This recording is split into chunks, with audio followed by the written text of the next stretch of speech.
জামাল হোসেন মণ্ডল, পিতার নাম আকবর আলী, তার স্ত্রী মনোয়ারা বিবি।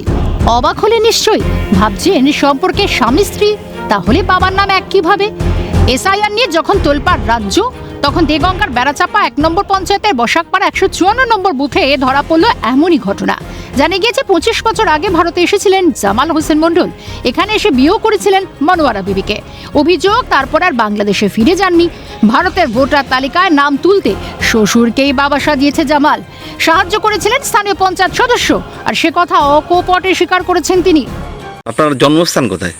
আমার জন্মস্থান বাংলাদেশ। এখানে কত বছর এসেছেন? এখানে এসেছি ২৫ বছর। মানে আপনার বাবাটা বসা বাংলাদেশে থাকেন? বাবা নেই। বাবা নেই মানে পরিবারে আর কেউ থাকে ওখানে? না, ওখানে কেউ নেই। ওখানে কেউ নেই? না। আর ভোটার কতদিন আগে হয়েছেন? ১৫ বছর আগে। 15 বছর আগে। তাহলে ভোটার হওয়ার সময় তাহলে বাবার নাম কার্ড দিছিলেন?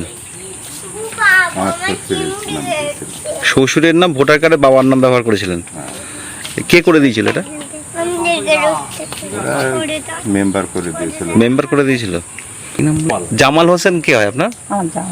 তাহলে আপনার জামাই কি ভোটার হয়েছে কি আপনার স্বামীর নাম ব্যবহার করেছে ভোটার লিস্টে? তাই করেছে মনে হচ্ছে। আচ্ছা, মানে জামাই কি আগে বাংলাদেশে থাকতেন? হ্যাঁ, বাংলাদেশে থাকতেন আগে? কোথায় থাকতো তা আমি তো জানি না। আমার বাড়ি এসছে, হুম। ছিল, হুম। রয়েছে।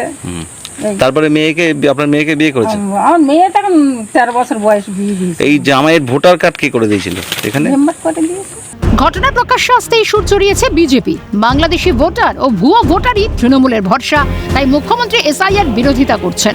সুর সপ্তমে তুলেছে গেরুয়া শিবির, যদিও শাসক দলের তরফে কোনো প্রতিক্রিয়া পাওয়া যায়নি এই নিয়ে। এই কারণে এসআইআর করা দরকার, যে আমাদের এখানে যারা ভোট দেবে সত্যিকার যে আমাদের ভারতীয়রা তারাই ভোট দিক, বাংলাদেশি অনুপ্রবেশকারী অথবা রোহিঙ্গা যে ভোট না দেয়। সেই কারণেই আমাদের এসআইআর হচ্ছে, আর এসআইআরটা হলে ধরা পড়ে যাবে কে ভারতীয় আছে কে বাংলাদেশি আছে। আর এই কারণে আমাদের মমতা বন্দ্যোপাধ্যায় এসআইআর বিরোধিতা করছে। এই কারণে এই ধরনের বাংলাদেশি ভোটার ভূতুরে ভোটারে ওনার ভরসা। আসন্ন বিধানসভা নির্বাচনের প্রাক্কালে ধরা পড়েছে ভোটার লিস্টে একাধিক কারচুপি। প্রশ্ন উঠছে, এত বছর ধরে ভুয়ো নথিতে বাংলাদেশের নাম ভোটার তালিকায় ছিল, অথচ ঘুণাক্ষরেও টের পেল না প্রশাসন। পঙ্কজ বিশ্বাসের রিপোর্ট, ক্যালকাটা নিউজ।